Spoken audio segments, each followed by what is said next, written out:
पाकिस्तान तहरीक इंसाफ ने स्वाबी में अपना पावर शो किया है और ये कामयाब पावर शो है। यानी अगर कोई ये कहे कि ये एक तगड़ा और बड़ा जलसा है तो इनकार नहीं किया जा सकता। जो मनाजिर जलसागाह से आ रहे हैं, जो उसकी सराउंडिंग से आ रहे हैं, जिस तरह लोग पहुंचे हैं, अव्वल तो स्वाबी के लोगों ने ही जलसागाह को भर दिया। स्वाबी इमरान खान साहब का एक बड़ा तगड़ा गढ़ है और यहाँ पे बहुत बड़ी तादाद में पाकिस्तान तहरीक इंसाफ के वर्कर्स, कारकुन और सपोर्टर मौजूद हैं। उन्होंने स्वाबी के जलसागाह को भर दिया टाइम शुरू होने से पहले, लेकिन फिर उसके बाद जब बाकी इलाकों से लोग पहुंचे तो फिर जो मनाजिर थे वो हैरान कुन थे। पाकिस्तान तहरीक इंसाफ के बारे में उसके मुखालफिन को जो सबसे बड़ी प्रॉब्लम होती है वो ये होती है कि पता नहीं इस जमात के वर्कर किस मट्टी के बने हुए हैं। नॉर्मली लोग मायूस हो जाते हैं, यानी इमरान खान को जेल में डाल दिया, इमरान खान के वर्कर मायूस नहीं हुए। इमरान खान साहब की पार्टी से इलेक्शन छीन लिया गया, इमरान खान साहब के वर्कर मायूस नहीं हुए। काजी ने बल्ले का निशान ले लिया, लोग मायूस नहीं हुए, फिर भी निकल के उन्होंने वोट डाले। फिर जिस तरह की आईनी तरमीम पास करवाई गई, फिर जिस तरह एक्सटेंशन हुई, इन तमाम चीज़ों को लेकर कोई भी एक पोलिटिकल पार्टी हो तो मायूस हो जाती है। और जो कुछ भी गुज़िश्ता महीने हुआ इस्लामाबाद में डी चौक में, उसके बाद तो मायूसी बनती थी, लेकिन पाकिस्तान तहरीक इंसाफ का वर्कर मायूस नहीं हुआ। पता नहीं किस मिट्टी के बने हुए हैं। मेरे ख्याल में इन्होंने इमरान खान से सिर्फ एक चीज़ सीखी है, या सीखा तो बहुत कुछ होगा, लेकिन एक चीज़ के ऊपर इनका शायद ईमान की हद तक यकीन हो गया कि हारता वो है जो हार मान लेता है। ना इमरान खान हार मानता है, ना उसके वर्कर हार मानते हैं। बीच में जो लीडरशिप है वो बाद औक़ात पीछे हट जाती है, बाद औक़ात आगे आ जाती है। बाद औक़ात बड़ा अच्छा लड़ते हैं, बाद औक़ात वो सोचते हैं कि लड़ने का क्या फ़ायदा। कई दफ़ा लीडरशिप बीच में कंप्रोमाइज़ भी कर जाती है। बहुत सारे लोगों ने कंप्रोमाइज़ किया, बेचारे आज पाकिस्तान तहरीक इंसाफ में वापस आने के लिए मिन्नतें और तरले कर रहे होते हैं। एक एक कारकुन को कभी ब्लॉक कर रहे होते हैं, कभी जवाब दे रहे होते हैं। तो इमरान खान ने यह साबित किया कि इमरान खान भी खड़ा है और उसकी पार्टी के लोग भी खड़े हैं। इमरान खान साहब ने एक स्टेटमेंट भी जारी किया, लेकिन लुब्बे लुबाब में जलसा का आपको बता देता हूं कि एक तो बहुत बड़ा जलसा था, बड़ा तगड़ा जलसा था, और इसका कंपैरिजन मैं पिछले जलसे से नहीं करूंगा जो स्वाबी में हुआ था। तब मोमेंटम बहुत तेज था, लेकिन अब दोबारा मोमेंटम बनना शुरू हो गया है। तहरीक इंसाफ के कारकुनों ने यह बताया कि वो मायूस नहीं है और इमरान खान की कॉल पर निकलेंगे।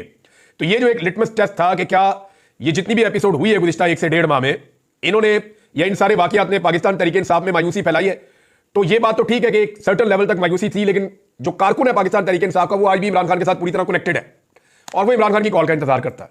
इमरान खान कॉल देते हैं, कारकुन फिर निकल आता है। वहां बहुत सारे रहनुमाओं ने तकरीर की। सलमान अकरम राजा साहब की तकरीर बड़ी जबरदस्त थी, शेख वकास अकरम ने बड़ी अच्छी तकरीर की, और बहुत सारे लोगों ने की। खासतौर पर खवातीन में जरताज गुल वजीर साहबा को सुना, बड़ा शानदार उन्होंने बात की। हमाद अजहर ने भी तकरीर की। अली अमीन गंडापुर की जो है वो फाइनली सबसे इंपॉर्टेंट तकरीर थी। तो गंडापुर साहब ने वहां पे लोगों से हलफ भी लिया है। लेकिन इससे पहले कि इन सारों की बात बताई जाए, जो जलसे के अंदर आउटकम है वो मैं आपको बता देता हूं। पाकिस्तान तहरीक इंसाफ एक लॉन्ग मार्च करने जा रही है, जिसका ऐलान अभी चंद दिनों में होने वाला है। चंद दिन कह लें, चंद हफ्ते कह लें, लेकिन यही महीना है नवंबर में, ये अगले 10 से 15 दिन के अंदर पाकिस्तान तहरीक इंसाफ के एक लॉन्ग मार्च का ऐलान होने वाला है। और उस लॉन्ग मार्च के बाद पाकिस्तान तहरीक इंसाफ एक धरना देगी। अपने मुतालबात के तस्लीम होने तक तहरीक इंसाफ फिर उस धरने से नहीं उठेगी, जो आउटकम है, जो नजर आ रहा है। और ये पाकिस्तान तहरीक इंसाफ के जो सोशल मीडिया चलाने वाले लोग हैं, अजहर मशवानी साहब ने उन्होंने भी बात की और बहुत सारे लोग और भी कह रहे हैं कि ये एक्चुअली स्ट्रेटेजी है। अली अमीन गंडापुर ने कहा कि उसकी अनाउंसमेंट इमरान खान साहब करेंगे। गंडापुर ने क्या कहा उससे पहले आप जान लीजिए कि इमरान खान ने खुद क्या कहा आज के दिन के लिए।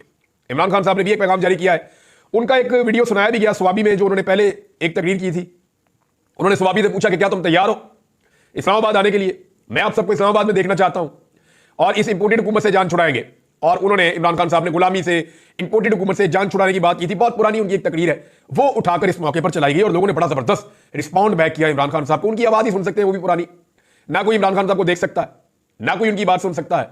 रियासत ने इस तरीके से शिकंजा कसा हुआ है इमरान खान के इर्द गिर्द। अब इमरान खान साहब का जो स्टेटमेंट था स्वाबी जलसे से पहले, जो उनके अपने ऑफिशियल ट्विटर अकाउंट से आया, वो ये है कि स्वाबी जलसे में हम अपना आइंदा का लायबल कौम के सामने रखेंगे, हमारे एहतजाज का हदफ कौम के सामने रखेंगे। और उन्होंने कहा जी कि हमारा हदफ जो है वो कोई इदारा नहीं है, जमहूरियत और आइन की बहाली और अदलिया की आज़ादी हमारा हदफ है। फौज किसी एक शख्स या पार्टी की नहीं है, बल्कि पूरे पाकिस्तान की फौज है। फौज हमारा कौमी असासा है। एक पार्टी और एक शख्स के 10 साल के इक़्तिदार के मंसूबे को तहफ़्फ़ुज़ देने के लिए पूरी फौज को बदनाम करवाया जा रहा है। इस तरह अवाम और फौज को एक दूसरे के सामने लाया जा रहा है। 20 मार्च 1971 को मैं ढाका में मौजूद था। लोग वहां अपने हकूक मांग रहे थे। 4 दिन बाद ढाका में फौजी ऑपरेशन शुरू कर दिया गया। अपने हकूक मांगने वाली आवाम पर बंदूकें लेकर चढ़ दौड़े तो वही अंजाम होता है जो मशरिकी पाकिस्तान का हुआ था। बलूचिस्तान और कबायली इलाकों में मिसिंग पर्सन की मौजूदगी का उज़र जनरल बाजवा यह कहते हुए देते थे कि अदालतें इन अफराद को रिहा कर देती हैं। यानी बलूचिस्तान में जो लोगों को जबरी तौर पर गुमशुदा किया जाता है, इंतहाई अफसोसनाक और गलीज और घटिया हरकत है ये। कोई भी रियासत करे, कहीं पे भी हो, किसी को जबरी तौर पर लापता नहीं किया जा सकता। आप कानून के तरीके से पकड़े ना, आप गिरफ्तारी डालें, अदालत में पेश करें, कवानीन को सख्त कर दें, शवाहिद लेकर आए, सबूत लेकर आए। हम भी पहले यही समझते थे कि बंदे उठा लिए तो ये कौमी मुफाद में हो रहा है। जब हम खुद उठाए गए तो हमें समझ आई कि नहीं, इससे बड़ी तो ज्यादती कोई नहीं है, जुल्म भी कोई नहीं है। तो ये मान लेने में कोई गलती नहीं है। ये जो लोग जबरी तौर पे लोगों को अगवा कर रहे हैं ना, इन्हें जबरी तौर पे एक हफ्ता अगवा किया जाए सिर्फ, तो इन्हें आइडिया हो जाए कि जो लोगों के साथ ये कर रहे हैं वो कितनी बड़ी तकलीफ है। मैंने इसीलिए जाके बलोचों के धरने में बलोचों से हाथ जोड़ के माफी मांगी थी कि मैंने एक जुमला आप लोगों के बारे में ऐसा बोला है माजी में जिसके ऊपर मुझे तकलीफ है और मैं उस तकलीफ का इजाला करने आया हूं, तो आप लोग मुझे माफ कर दें। बहरहाल इमरान खान साहब ने कहा कि जनरल बाजवाई कहते थे कि अदालतें इन अफराद को रिहा कर देती हैं, इसलिए इन्हें जबरी तौर पर गुमशुदा करना पड़ता है। वजीर आला बलोचिस्तान ने भी एक मरतबा इस बात की निशानदही की कि इस तरह के इकदाम से फौज के खिलाफ नफरत जन्म लेती है। अब जो जबर और फस्तायत तरीके इंसाफ के सपोर्टर्स और रहनुमाओं के खिलाफ बर्पा की जा रही है, इससे भी पूरे इदारे के खिलाफ नफरत हर रोज बढ़ रही है। एजेंसियों ने तरीके इंसाफ के रहनुमाओं शहबाज गिल, आदम सवाती, ख्वाजा शराज और इंतजार पंजूथा को अगवा करके जो सलूक इनके साथ किया है, इसको पूरे पाकिस्तान ने देखा है। अपनी वकला बरादरी से मेरा यह सवाल है कि आपने मुशर्रफ के दौर में उसके जुल्म के खिलाफ मुल्क भर में वकला तहरीक चलाई थी। आज मुशर्रफ के दौर से यह दौर ज्यादा बदतरीन है। तहरीक इंसाफ के मेंबरान असेंबली को अगवा करके इनके खानदान के अफराद को डराया धमकाया जा रहा है। जिस तरह इनके घरों में घुसकर तोड़ फोड़ और जुल्म किया जा रहा है और हरासा किया जा रहा है, जिस तरह अदलिया की आजादी पर हमला हो रहा है, तो ऐसे में आपका क्या किरदार है? आप सबको बाहर निकलकर इस जुल्म के खिलाफ एहतजाजी तहरीक चलानी चाहिए। मेरा अपनी पार्टी के तमाम अरकान असेंबली, टिकट होल्डर्स और ओहदेदारान को यह खास पैगाम है कि आप सबने इस एहतजाजी तहरीक में भरपूर शिरकत करनी है और जो इस तहरीक में शिरकत नहीं करेगा उसको अगले इलेक्शन में पार्टी का टिकट नहीं मिलेगा। आप सबको इन आईनी तरामीम और मुल्क में जारी जुल्म और फस्तायत के खिलाफ खड़ा होना पड़ेगा। उम्मीद है कि सदर ट्रंप के आने से चीजें गैर जानिबदारी की तरफ जाएंगी। मैं अपनी रिहाई का मुतालबा करूंगा, ना कोई डील करूंगा। पहले भी किसी आमिर या आलमी अदालत के कंधों पर सवार होकर मैं नहीं आया था। 2018 में भी अवाम ने मुझे वोट दिया और 2024 में भी बदतरीन बंदिशों और जेल में होने के बावजूद अवाम ने 2/3 अक्सरियत दी। अब भी पाकिस्तान के हालात की बेहतरी के लिए बैरूनी ताकतों पर इंहिसार के बजाय कौम को खुद कोशिश करना होगी। जनरल बाजवा ने जिस तरह हुसैन हक्कानी के जरिए मेरे खिलाफ लॉबिंग करवाई और बाइडन एडमिनिस्ट्रेशन के कान भरे, और जिस तरह पाकिस्तान में इंसानी हकूक की खिलाफ वर्जियों पर बाइडन इंतजामिया खामोश थी, उम्मीद है कि अब वैसा नहीं होगा। सदर ट्रंप के साथ अच्छे ताल्लुकात रहे। सदर ट्रंप ने बतौर वजीर आजम मेरे व्हाइट हाउस के दौरे पर बहुत इज्जत की थी। कोरोना के दौरान उन्होंने बर वक्त टेस्टिंग मशीन पाकिस्तान भिजवाई थी। मेरे कहने पर उन्होंने कश्मीर का जिक्र किया जो इससे पहले कभी किसी अमरीकी सदर ने नहीं किया था। साबिक वज़ीर आज़म इमरान खान की अडयाला जेल में वकला और सहाफियों से गुफ्तगू, और ये उनके जो ऑफिशियल ट्विटर अकाउंट है वहां से इसको शेयर किया गया है। अब आर्य अली अमीन गंडापुर ने अनाउंस क्या किया वो जरा इंपॉर्टेंट है। अली अमीन गंडापुर ने कहा कि इमरान खान का पैगाम दे रहा हूं कि नवंबर के महीने में इमरान खान कॉल देने वाले हैं। वो कॉल ये होगी कि इस बार जब हम घरों से निकलेंगे तो अपने घर वालों को बताकर निकलेंगे कि अगर हमारी मैयत ना आए तो हमारे जनाजे पढ़ लेना। ये अली अमीन गंडापुर ने कहा। उन्होंने कहा कि मैं हमेशा अपने कारकुनों की तरफ देखता हूं क्योंकि आप इमरान खान और हकीकी आजादी की ताकत है। पाकिस्तान को आजाद करवाने के लिए हमारे आबाओ अजदाद ने कुर्बानियां दी। उन्होंने कहा कि आजादी कुर्बानी के बगैर नहीं मिलती। अब हमें इमरान खान की सरबराही में हकीकी आजादी के लिए निकलना है। उन्होंने कहा कि हमें ऐद करना होगा कि इमरान खान के दिए गए हर हुक्म पर अपना तन मन धन कुर्बान करने से दरेग नहीं करेंगे।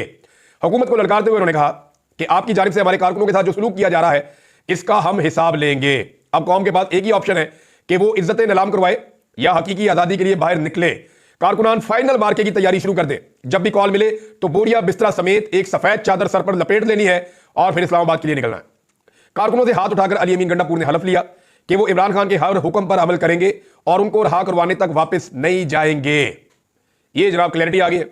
इसमें बैरिस्टर गौर साहब ने भी तकरीर की जलसे में, और एक बड़ी जबरदस्त तकरीर जो है वो बाकी सारे लोगों ने भी की है, और एक जबरदस्त प्रोग्राम था, एक बड़ा प्रोग्राम था। तहरीक इंसाफ का लायमल बड़ा क्लियर है कि इसी महीने में ऐसा लगता है कि वो हुकूमत को वक्त दे रहे हैं क्योंकि इंटरनेशनली इस हुकूमत के ऊपर बहुत दबाव आ गया। अब हुकूमत के पास दो ऑप्शन है। एक ऑप्शन ये है क्योंकि इंटरनेशनली दबाव इतना ज्यादा आ गया है, हुकूमत ने जिस जिससे पैसा लिया है, हुकूमत ने जिस जिससे इमदाद ली है, एक तो कर्ज होता है एक इमदाद भी होती है, तो जहां जहां हुकूमत ने इमदाद ली, जहां जहां पैसा लिया, वहां हुकूमत ने बहुत सारे एग्रीमेंट साइन किए हुए हैं और हुकूमत ने इंसानी हकूक के हवाले से बहुत सारे वादे कर रखे हैं पूरी दुनिया से। अब जब वो वफूद पाकिस्तान आने का टाइम हो गया है तो पाकिस्तान में इंसानी हकूक की बदतरीन खिलाफवर्जियां हो रही हैं, तो आलमी प्रेशर इस हुकूमत के ऊपर बहुत बढ़ रहा है। अमेरिका में एस्टेब्लिशमेंट के इलेक्शन हारने के बाद पाकिस्तानी एस्टेब्लिशमेंट पर भी दबाव है, हुकूमत पर भी दबाव है, फिर आप इनकी भागदौड़ भी देख रहे हैं। दूसरी जानिब इकोनॉमी बहुत बुरी तरह तबाह हो गई है, इस्तेहकाम नहीं है पाकिस्तान में। इकोनॉमी के हवाले से मैं आपको दो खबरें दे देता हूं। एक तो पाकिस्तान के जो वफाकी वजीर पानी और बिजली, उन्होंने बड़ा क्लियरली कहा कि 10 साल तक आपको इंतजार करना पड़ेगा। 10 साल तक पाकिस्तान में बिजली की कीमतें बढ़ती रहेंगी, ये कम नहीं होगी, ये तवातर के साथ बढ़ती रहेंगी। अब एक नया पैकेज दिया हुकूमत ने कि जो लोग इजाफी बिजली इस्तेमाल करेंगे, क्योंकि देखिए बिजली पाकिस्तान ने कारखाने ज्यादा लगा लिए, अपनी जरूरत से ज्यादा बिजली हम बना रहे हैं। अब वो बिजली खरीद पाकिस्तानी रहे नहीं, सर्दियों के अंदर डिमांड बहुत कम हो जाती है, और जब डिमांड कम हो जाती है तो फिर भी आपको कैपेसिटी पेमेंट देनी पड़ती है उन लोगों को जो बिजली नहीं बना रहे। फर्ज करें आपके यहाँ पे 40,000 मेगावाट से ज्यादा के कारखाने लगे हुए हैं, आपकी जरूरत सर्दियों में रह जाती है 10,000 मेगावाट, तो जो ऊपर की 30,000 मेगावाट है उसके आपको देने पड़ते हैं कैपेसिटी पेमेंट। पैसे तो आपको 40,000 की देने हैं ना। तो हुकूमत ने एक नया शोशा छोड़ा है, एक नई सहूलत दी है कि अगर आप ज्यादा बिजली इस्तेमाल करेंगे इजाफी, तो वो आपको हम सस्ती कर देंगे, ताकि हुकूमत आवाम से कुछ ना कुछ पैसा तो निकाल ले। अब लोगों के पास, बेचारों के पास अयाशी के लिए पैसे हो तो वो अयाशी करे ना, कारोबार तो चल नहीं रहा, थोड़ा बहुत कुछ तबके को फायदा होगा, एक खास तबके को, लेकिन आम आदमी को इसमें भी कोई फायदा नहीं है। ये हुकूमत आवाम की जेब से पैसा निकालने का एक नया तरीका बना रही है। अदरवाइज बिजली महंगी ही होनी है, ये वफाकी वजीर खुद कह चुके हैं अपने मुंह से। और अभी जो स्टेटमेंट आया है ये बड़ा खौफनाक है, और ये स्टेटमेंट पाकिस्तान के वजीर खजाना ने दिया है। पाकिस्तान के वजीर खजाना कह रहे हैं कि अब कोई भी मुल्क डिपॉजिट के लिए और कर्ज रोल ओवर करने के लिए तैयार नहीं है। देखिए, दो चीजें आपकी जरूरत है ना, एक तो दुनिया के मुमालिक अपना पैसा पाकिस्तान के कौमी खजाने में रख दें, ताकि पाकिस्तान का जो कौमी खजाना है वो जरा भरा भरा लगे और कौमी खजाने में कुछ पैसे आ जाएं। हम पहले भी ये करते थे, कुछ थोड़े से पैसे चाइना से लेकर रख लिए, थोड़े से पैसे सऊदीया से लेकर रख लिए, कुछ पैसे जो है वो यूएई से लेकर रख लिए, कुछ प्राइवेट बैंकों से पैसा वैसा मांग के रख लिया। तो पाकिस्तान पहले ये करता था, लेकिन अब कैटेगोरिकली और क्लियरली इवन नाम लेकर वजीर खजाना ने कह दिया है कि कोई पाकिस्तान के कौमी खजाने में अपने पैसे डिपॉजिट करने के लिए तैयार नहीं है। ये रह गई है पाकिस्तान की क्रेडिबिलिटी। उसकी वजह यह है कि पाकिस्तान में सियासी इस्तेहकाम नहीं है। पाकिस्तानी पाकिस्तान को छोड़ के भाग रहे हैं, ब्रेन ड्रेन हो रहा है, टैलेंटेड लोग मुल्क से निकल रहे हैं, हुनरमंद मुल्क छोड़ के जा रहे हैं, और जितने सरमायाकार हैं उनकी दिलचस्पी है कि पाकिस्तान से बाहर जाके सरमायाकारी करें, चाहे उन्हें मुनाफा कम मिले, लेकिन वो पाकिस्तान में सरमायाकारी का रिस्क नहीं ले रहे। तो जब अपने लोग सरमायाकारी अपने मुल्क में नहीं कर रहे, ओवरसीज नहीं कर रहे, तो फिर बाहर वाले क्यों सरमायाकारी करेंगे? बड़ा सादा सा सवाल है। फिर कोई सरमायाकारी नहीं करेगा। दूसरा, उन्होंने कहा जी कर्ज रोल ओवर करने के लिए भी कोई तैयार नहीं है। ये होता है कि जो कर्जा आपने लिया हुआ होता है मुख्तलिफ मुल्कों से, आप उन्हें ये कहते हैं जी अभी हम किस्त नहीं दे सकते, मेहरबानी करो सानू थोड़ी आगे तक का टाइम दे दो। ये नहीं आपके हमने पैसे देने, फर्ज करें एक मुल्क का हमने $1 अरब देना है, हम उसे ये कहते हैं जनाब ये $1 अरब हमने देना था जनवरी में, तो आप हमें टाइम दे दें, हम ये आपको दे देते हैं जुलाई में, हमें 5-6 महीने और दे दें। तो इस तरह ज्यादा टाइम मांगा जाता है, वो टाइम भी नहीं मिल रहा, रोल ओवर भी नहीं हो रहा। ये दोनों चीजों में इनकार कर दिया वजीर खजाना ने कि ना कोई भाई हमें पैसे दे रहा है और ना कोई उनको रोल ओवर कर रहा है। तो हालात यहां पे पहुंच गए हैं, और ये उन्होंने एक लिटरेचर फेस्टिवल है वहां पे खिताब करते हुए कहा, और कैटेगोरिकली सारी कहानी उन्होंने जो है वो बता दी। अब पाकिस्तान की हालत ये हो गई है, ऐसी सूरत हाल में क्या पाकिस्तान में मौजूदा फस्तायत, जुल्म, जबर, ये सारा कुछ रखे हुकूमत मामला को चला लेगी? तो सादा बात है, ये नहीं चला सकती। अब मिसाल के तौर पर मैं आपको बताता हूं कि कोयटा में एक इंतहाई अफसोसनाक वाकया हुआ, इंतहाई अफसोसनाक वाकया हुआ।